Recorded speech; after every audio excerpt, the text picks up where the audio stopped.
A bőröngyébe pakoltam a kedvenc nasiaidat. Apró dolgokat, amelyeket gyerekkora óta szeretett. A narancshéjjal ízesített étcsokoládét. A gyömbéres cukorkákat, amelyeket régen az íróasztalom fiókjából lopott el.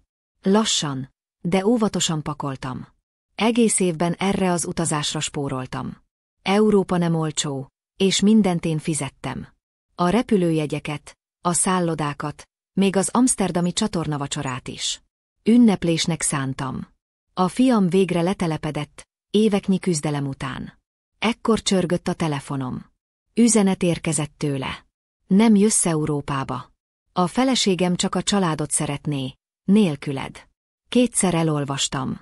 Nincs emoji, nincs magyarázat, csak ennyi. A torkom kiszáradt, mint a papír. Ott álltam a szoba közepén, és bámultam a bőröndöt. A frissen összehajtott ruhákra rákerült öblítő illata felkavarta a gyomromat. Egy teljes percig nem mozdultam, nem pislogtam. Ők már a repülőtéren voltak. Mindent én fizettem, de úgy tűnik, én nem számítottam családtagnak. Mielőtt belevágnék, nyugodtan mondd el, honnan nézed. És ha tetszik a történet, egy lájká és egy feliratkozás sokat jelentene. Remegtek a kezeim, amikor a fiókhoz nyúltam. Benne volt a mappa az összes visszaigazolással. Repülési számok, szállodai foglalások, múzeumi belépők, minden részlet tökéletesen rendezve. Még a kezdőbetűinkkel ellátott, egymáshoz illő podgyászkímkéket is lefoglaltam. Emlékszem arra a pillanatra, amikor azt mondta: te vagy a legjobb, anya. Ez az utazás felejthetetlen lesz. Úgy tűnik, az is lesz. Elővettem a laptopomat, bejelentkeztem. Egyenként elkezdtem lemondani. Repülés lemondva. A szálloda lemondva. A hajóút lemondva.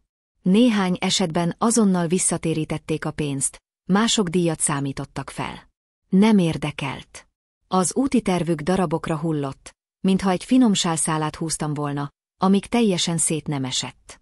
Aztán becsuktam a laptopot, felálltam, és kimentem az ajtón. Egy szót sem szóltam hozzá, nem válaszoltam, nem kérdeztem. Hadd találja ki ő, hadd találják ki mindketten. Mert itt van az a rész, amit elfelejtett. Soha nem kérdezte meg, miért akartam ezt az utat. Azt hitte, csak egy nyaralásról van szó. De ennél többről volt szó, sokkal többről. 15 éve nem láttam a nővéremet Párizsban. Rákos volt, és az orvosok azt mondták, ez lehet az utolsó nyara. Be akartam mutatni neki az egyetlen unokaöccsét. De most nem fogok sírni. Nem fogok könyörögni. Még egy megállásom volt, mielőtt leszálltak. A bankom, a számla, amiről nem tudtak, ami a szállodai hitelkeretükhöz volt kapcsolva. Az én nevem volt rajta. Bementem, udvariasan mosolyogtam, és azt mondtam: szeretném megszüntetni egy travelling számlát. A pénztáros bólintott. Odaadtam neki a személyi igazolványomat. Megdermedt. Csak azt akarom, hogy megtapasztalják, milyen az, amikor kizárják őket, mondtam gyengéden. Nem kegyetlen módon, csak tanulságosat, gépelt valamit. Tessék, mondta. Kész. Kimentem a nyári hőségbe, levettem a napszemüvegemet, és felnéztem az égre. Valahol a levegőben repültek Párizsba, azt gondolva, hogy csendben elfogadtam a helyzetet. Azt gondolva, hogy félretoltak. Hazaértem, öntöttem magamnak egy csésze mentateát, és kikapcsoltam a telefonomat. Nem akartam látni az üzeneteket. Még nem. Hadd beszéljen a csend. 2 órával később csörgött a vezetékes telefonom. Nem vettem fel. Újra és újra csörgött. Aztán kopogtak az ajtón. Kinyitottam. Claire, a szomszédom volt. Sápadt volt. Talán megnézhetnéd az üzeneteidet, mondta. Odamentem a pultig, és felvettem a telefont. 12 nem fogadott hívás, 9 hangüzenet, 6 SMS. Az utolsó üzenet. Anya, mi történt? Itt ragadtunk a Charles de Gaulle repülőtéren. Semmi sem működik. Lemondtad az utat. Halványan elmosolyodtam. Nem válaszoltam. De még nem volt vége. Messze nem. Mert amit ők nem tudtak, az az volt, hogy egy részletet érintetlenül hagytam. Egy foglalás még mindig érvényben volt. De nem nekik, hanem nekem. És volt egy tervem. Olyan, ami emlékezteti az embereket, kivel is szórakoznak. Mert kizárni valakit egy dolog, de alábecsülni, az már egészen más történet. És épp amikor azt hittem, minden a terv szerint halad, újra csengettek. Ezúttal nem Claire volt. Valaki más. És valami olyat tartott a kezében, amitől megfagyott a szívem. Lassan kinyitottam az ajtót. És ott állt. Nem a fiam, nem Claire. Mark volt az, a néhai férjem régi barátja, a család ügyvédje. Fáradtnak tűnt, mintha épp most érkezett volna a repülőtérről. A nyakkendője el volt csúszva. Az inge izzadtságtól tapadt a hátához. Az egyik karja alatt egy bőrmappát, a másikban egy feltekert borítékot tartott. Evelyn mondta, miközben a szemével végigpásztázta az arcomat. Próbáltam hívni. Jól vagy? A gyomrom összeszorult.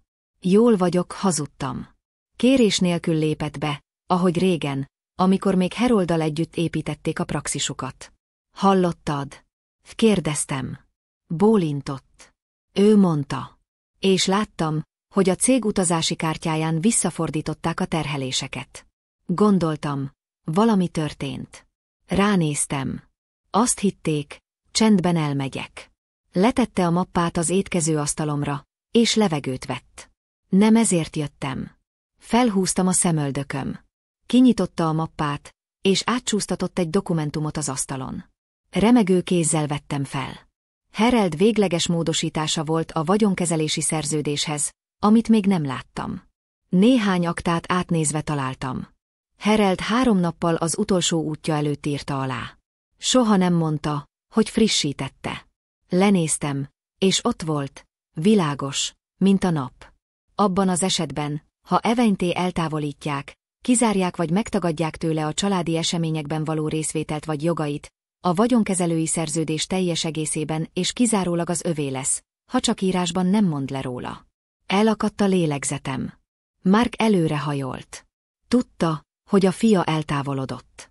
Nem akarta elhinni, de felkészült erre. Meg akarta védeni téged. Nem tudtam megszólalni. Csak bólintottam. Aztán odacsúsztatta nekem a borítékot. Ez a nővérettől van. Gyorsan pislogtam.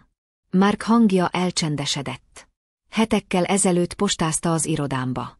Azt hiszem, ő is tudott valamit. Kinyitottam. Bent egy kézzel írt levél volt, a nővérem bizonytalan írással. A szavak ferdeek voltak, a betűk vékonyak, remegő ujjaktól. Drága Ív, lehet, hogy már nem sok időm van. Ha nem láthatlak többé, ígéri meg nekem valamit. Élj! Igazán élj! Ne hagyd, hogy szűkítsék a világodat. Gyere Párizsba! Nem értük. Magadért. Minden vasárnap délután 3-kor a kertkávézóban fogok várni. Ha egy nap nem leszek ott, ülj le mégis. Egyél egy süteményt. Gondolj rám. Örökre szeretlek. Lili. A könnyek elmosódéték a szavakat. Mark felállt. Már megváltoztattam a jegyedet. Holnap indulsz. Első osztályon. Közvetlen járattal. Megdöbbenten felnéztem. De mi lesz? Felemelte a kezét. Hadd foglalkozzanak a saját zűrzavarukkal. Nem tartozol nekik magyarázattal. Menj oda, ahol szeretnek. Nem vitatkoztam. Azon az estén újra csomagoltam, de nem a snackjeiket, nem a podgyászaikat, csak egy fekete kézipodgyászt, az útlevelemet és a sálat, amit Lili küldött nekem tavaly karácsonyra. Levendula illata volt. Másnap reggel egyedül léptem be a repülőtérre. Nem volt káosz, nem volt kiabálás, csak béke. Ahogy a kapuhoz közeledtem, a telefonom csörgött. Egy fotó. A fiam, a felesége és a podgyászuk a párizsi repülőtér hideg padlóján ültek, káosz vette körül őket. Alatta egy szöveg. Kösz, hogy semmit sem segítettél, anya. Nem válaszoltam. Ehelyett felszálltam a repülőre, leültem a kényelmes ablak melletti ülésemre, és újra kinyitottam Lili levelét. Amikor a repülő felszállt, becsuktam a szemem, és hagytam, hogy a csend átöleljen, mint egy ölelés. 6 órával később Párizsban voltam. A levegő meleg kenyér és nedves kő illatát árasztotta. Taxival egyenesen a kertkávézóba mentem. Majdnem üres volt. A fák susogtak a fejem felett. A távolban lágy jazz zene szólt. Találtam egy kis kerekasztalt a szökőkút közelében, és leültem. 15 óra 7 perckor ismerős nevetést hallottam. Megfordultam. Lili ott állt, vékonyabb, sápadtabb, de mosolygott. Szélesre tárta a karjait. Oda rohantam hozzá. Egy percig nem beszéltünk, csak öleltük egymást. Aztán hátralépett, és azt mondta, tudtam, hogy eljössz. Leültünk, süteményt rendeltünk, gyerekkorunkról, bánatainkról, szerelemről beszélgettünk. Elmondtam neki mindent, az üzenetet, a kirekesztést, a bosszút. Annyira nevetett, hogy köhögni kezdett. Rossz nőt választottak ki, akivel szórakozni akartak. Aztán elkomorodott az arca. El kell mondanom neked valamit, mondta, és belenyúlt a kabátjába. Kivett egy kis flash meghajtót. Ez nem csak rólad szól. Összeráncoltam a homlokomat. Hogy érted? Körülnézett, majd közelhajolt hozzám. Van valami, amit nem tudsz a férjed végrendeletéről. Valami, amit még senkinek sem mondtam el, és ami mindent megváltoztat. Ránéztem. Miféle valami? Suttogta. Egy második, elrejtett vagyon, egy másik név alatt eltemetve. És a fiat keresi. A szívem megállt. Mi? Elmagyarázom, mondta. De nem itt. Nem nyilvánosan. Megragadtam a flash meghajtót. Mi van rajta? Megrázta a fejét.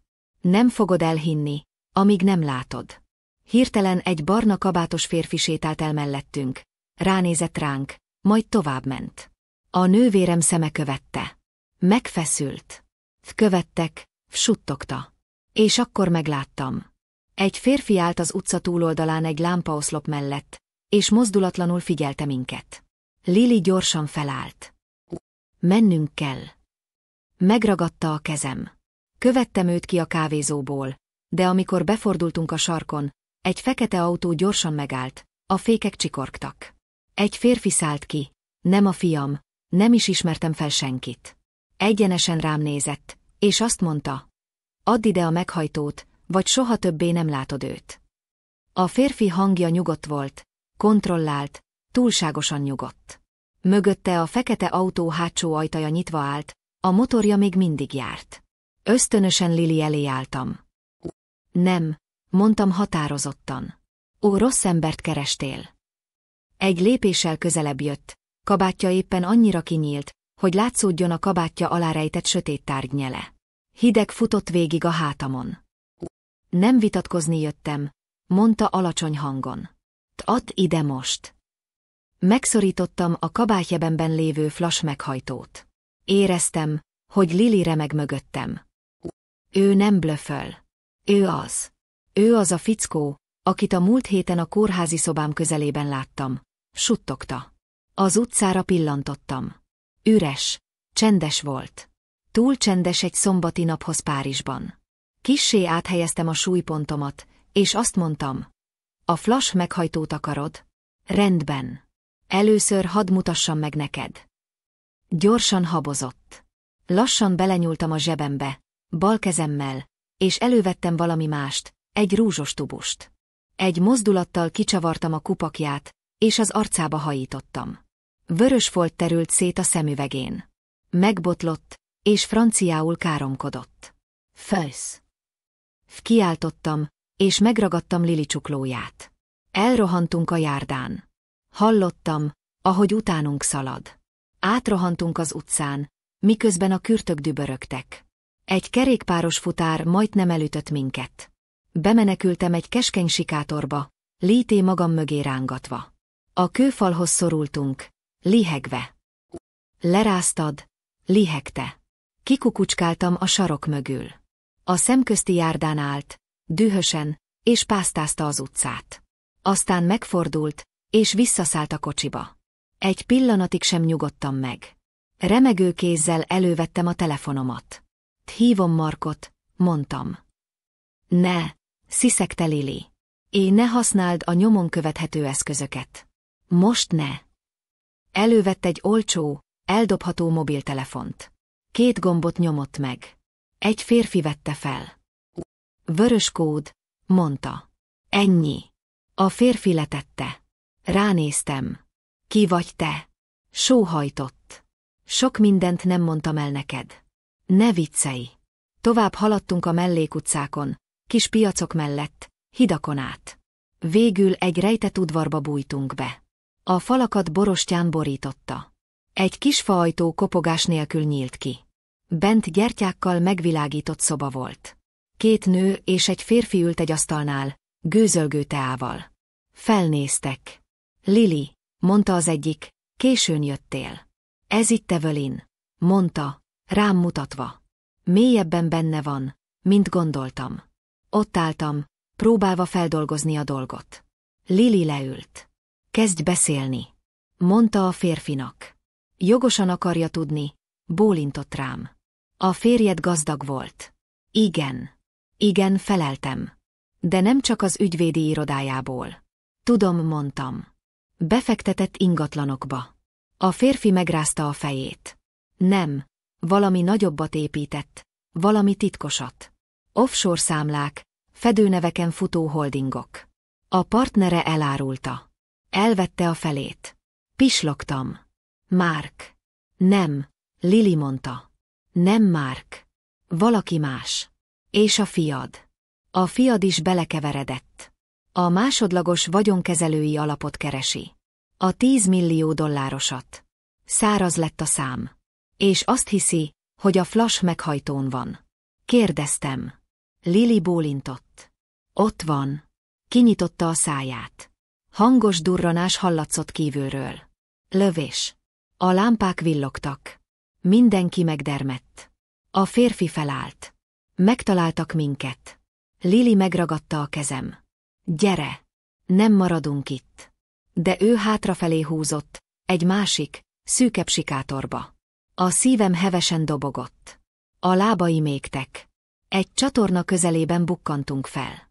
A turisták tudatlanul sétáltak a közelben. Lili hozzám fordult. Szét kell válnunk. Nem, te a 645-ös vonatra kell szállj Genfbe. Van ott egy Thomas nevű férfi. Vár téged. Ő meg tudja fejteni a flash meghajtót. Megrázta a fejem. Nem hagylak itt. Muszáj. Engem a flash meghajtó miatt akarnak, de nálad van. Újabb lövés dördült el mögöttünk. Lehajoltunk. Az emberek sikoltoztak a távolban. Lili megragadta a vállamat. Figyelj, Thomas a 3-as kocsiban van, a 12C ablak melletti ülésen. Mutasd meg neki ezt. Odaadott egy szakadt oldalt egy orvosi tankönyvből. Tudni fogja, hogy tőlem van. Remegtem. Hogyan találom meg az állomást? Egy hang mögöttem azt mondta. Elviszlek. Megfordultam. Mark volt az. Most máshogy nézett ki. Homlokán verejték gyöngyözött, arcán egy kis karcolás volt. Hogyan tudtad? A telefonodban csendes vészjelzés volt, mondta. Követettelek titeket. Lili bólintott. Menj most. Mark megfogta a könyökömet, és egy taxi felé húzott. Miközben utaztunk, az ablakon bámultam, szorosan fogva a meghajtót és Lili levelét.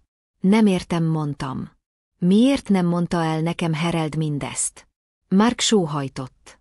Akarta, de úgy gondolta, hogy az veszélybe szodorná téged. Ezért hagyott neked nyomokat Párizsban. Nyomokat? Egy régi barátjánál hagyott egy naplót a Raimondtaine könyvesboltban. Genf után szükséged lesz rá.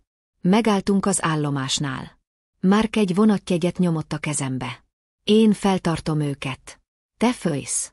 Kiszálltam a kocsiból, a szívem kalapált, a szemem pásztázott. A 9. vágány, mondta. Menj! A tömegen átfutottam a feliratú bőröndel, ami mögöttem ugrált, a pendriveot a kabátomban elrejtve.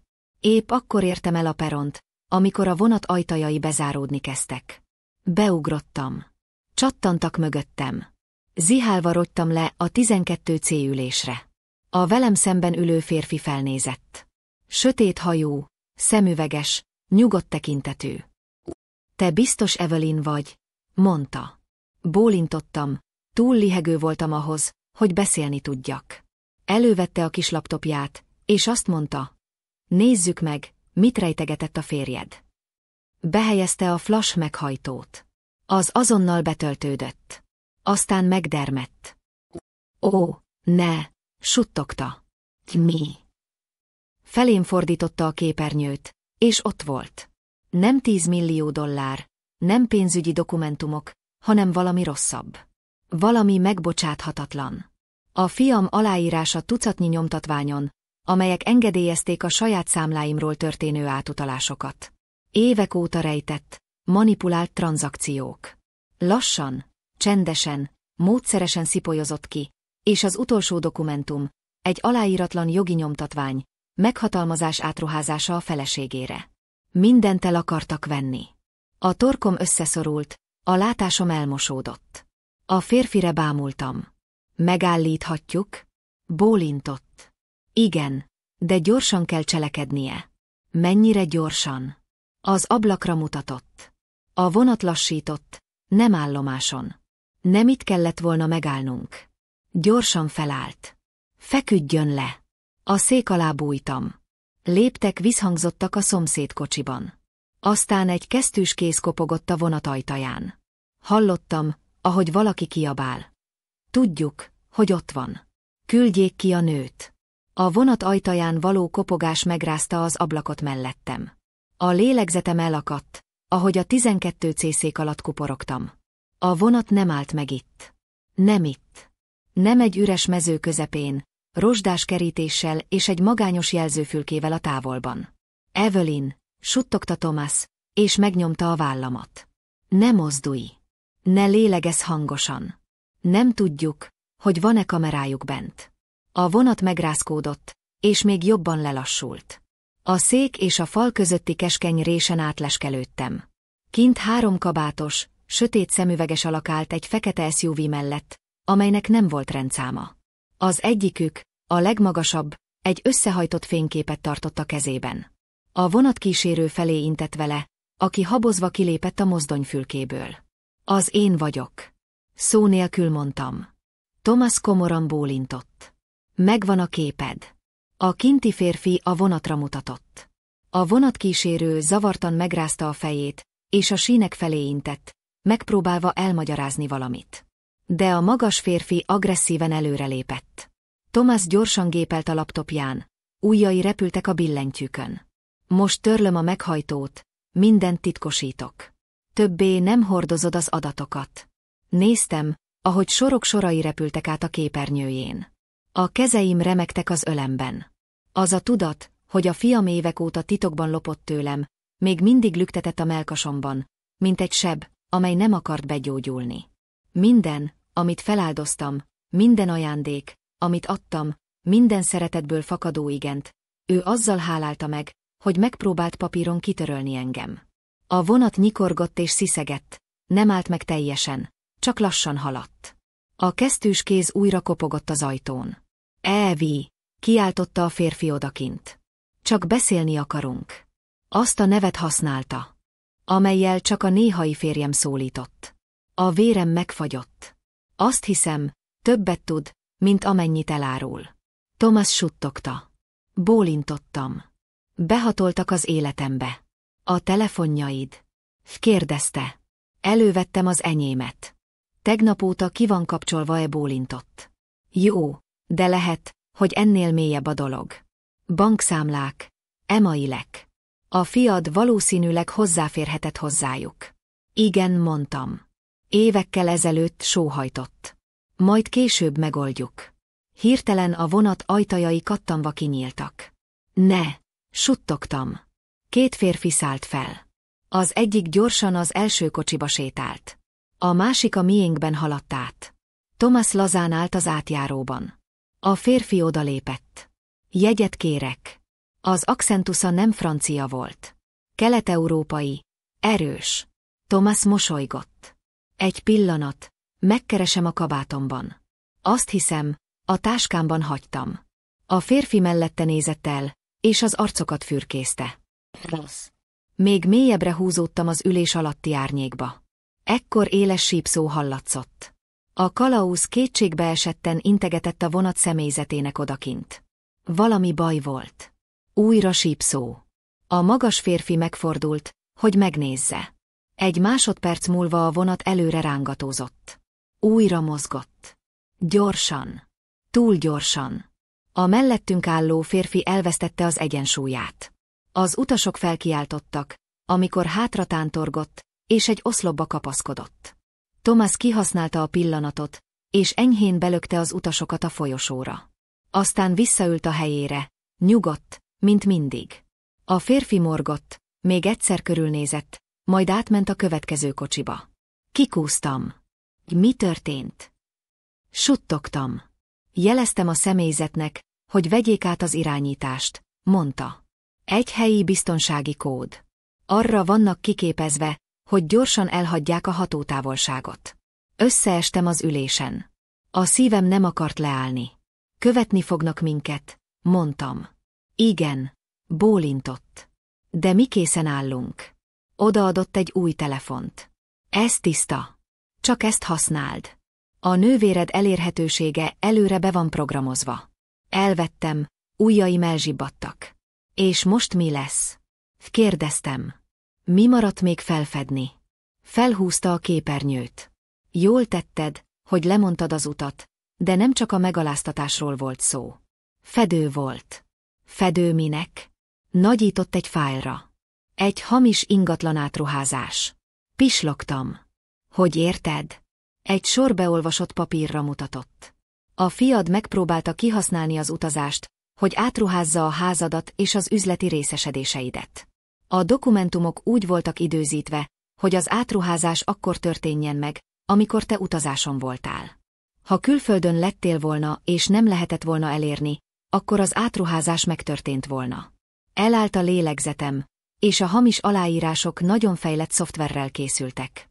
Megdöbbentem, és hátradőltem. Mióta tervezte ezt? Thomas rám nézett.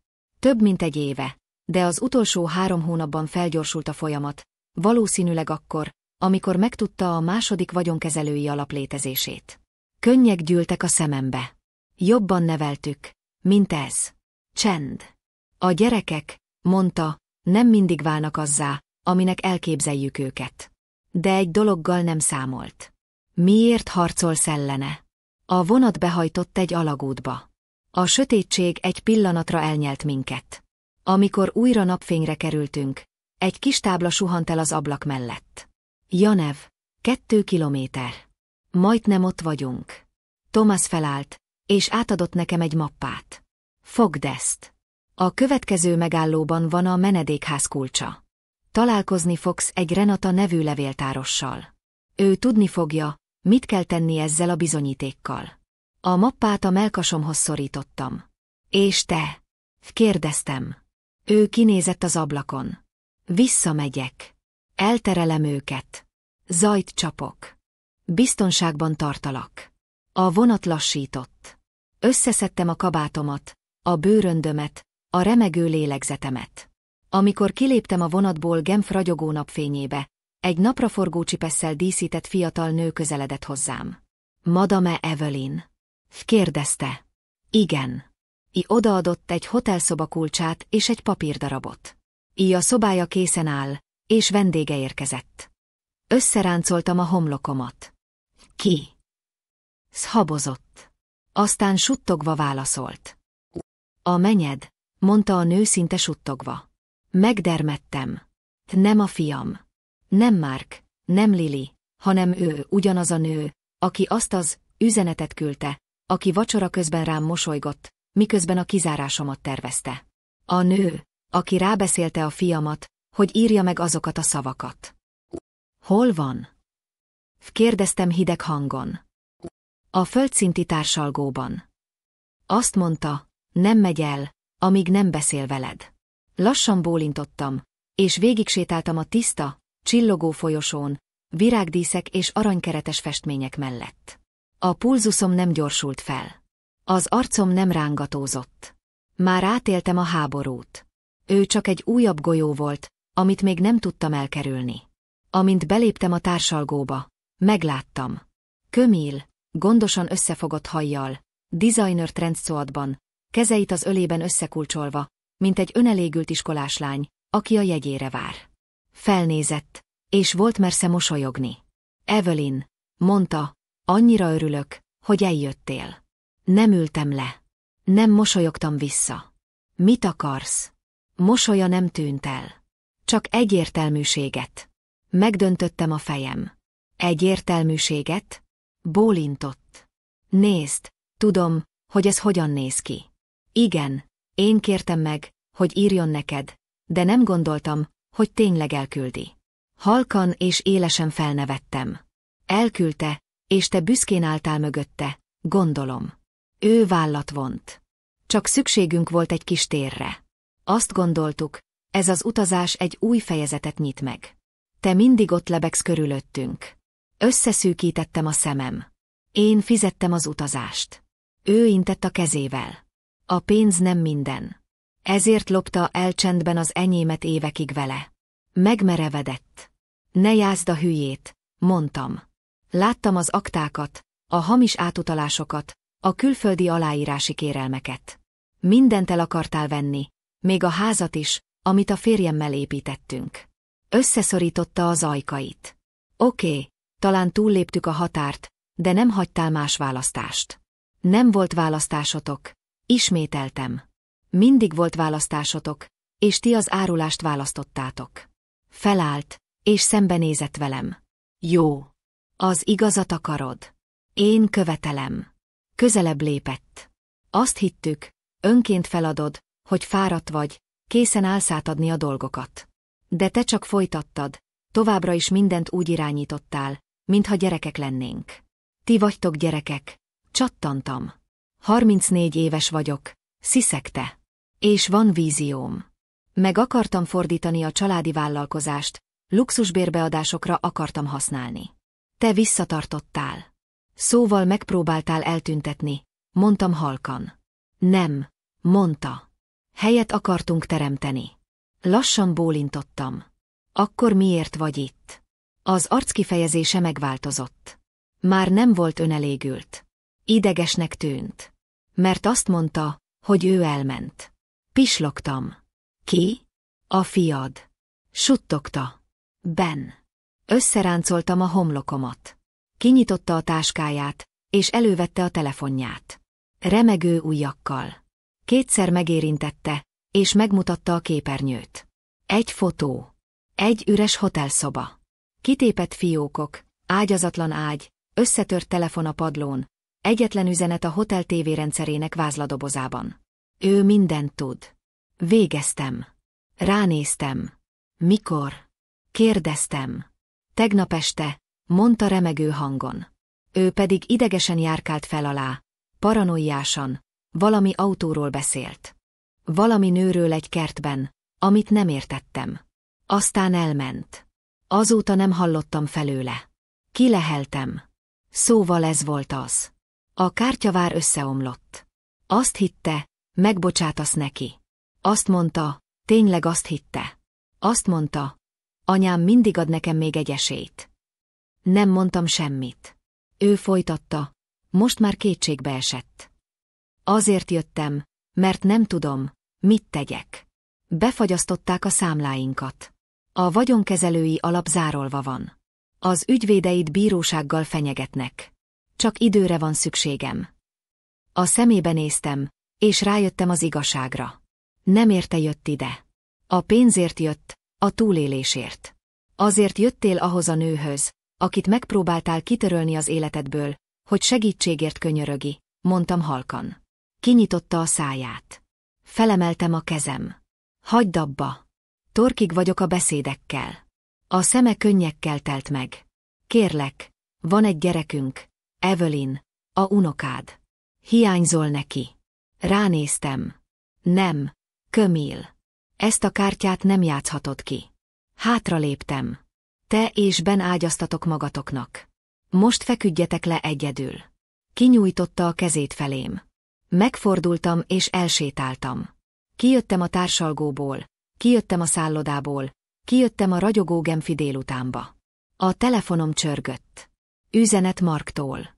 Lily biztonságban van. Áthelyezték Burnbe védelem céljából. Azt mondja, a széfhez való hozzáférés készen áll, amikor te is készen állsz. Mosolyogtam. Napok óta először volt ez valóságos. Bekanyarodtam a sarkon, és a bank felé indultam. 10 nappal később egy magánirodában álltam, kilátással a Senre. A dokumentumokat aláírták, a meghatalmazásomat visszaállították, a vagyont biztosították, és a második vagyonkezelői alapot aktiválták. 12,6 millió dollár érintetlenül várt. Most már mind védett volt. És nem csak nekem, hanem azoknak is, akik megérdemelték. Az ügyvéd velem szemben mosolygott. Alapítványt fog létrehozni. Bólintottam. Igen, azoknak a középkorú nőknek, akiket kitöröltek, elhanyagoltak, eldobtak. Támogatni akarom a második felvonásukat. Ő még szélesebbre mosolygott. Egy örökség. Nem, mondtam. Egy kezdet. Elhagytam az irodát, szorosan magamra húzva a kabátomat. Ahogy átkeltem a hídon, új telefonom csörgött. Üzenet Lee-től. Branch. Ugyanaz a kávézó. Vasárnap. Ne kés. Én fizetek. Nevettem. 3 héttel ezelőtt kitöröltek egy családi utazásból. Ma beléptem a saját jövőmbe. Nem valakinek az anyjaként, nem valakinek a feleségeként, hanem Evainként. Ami a fiamat illeti, hetekkel később küldött egy üzenetet. Nem bocsánatkérés volt, csak egy segítségre van szükségem. Nem válaszoltam, mert a nő, akit elhagyott, segített magán. És amikor legközelebb találkozik velem, az nem a konyhában lesz, hanem a Forbes címlapján. Szabadon mosolyogva.